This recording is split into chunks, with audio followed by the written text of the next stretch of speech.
أإله مع الله قليلا ما تذكرون. Allahu Gjellëshanu gjithashtu në Kur'anin famullar thot, e kush i përgjigjet lutjes së atij që ka nevojë kur i lutet Allahu Gjellëshanu dhe ja largon atij brengen e tij.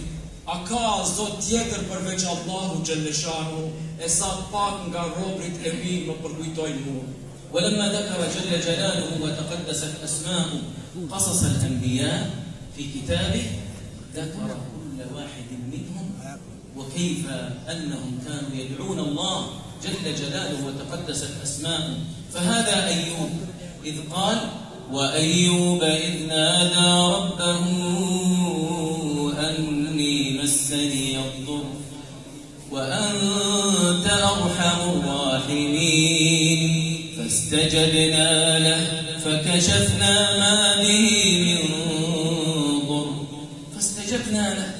فكشفنا ما به من ضر وذا النون إذ ذهب مغاضبا فظن أن لن نقدر عليه فنادى في الظلمات أن لا إله إلا أنت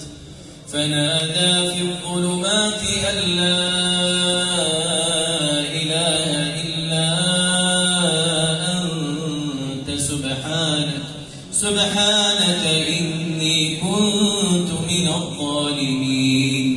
فقال الله جل جلاله فاستجبنا له ونجيناه من الغم وكذلك ننجي المؤمنين. Prandaj nëse lexojmë Kur'anin famullar tregimet e pejgamberëve, do të shohim se si Allahu Gjellëshanu përmend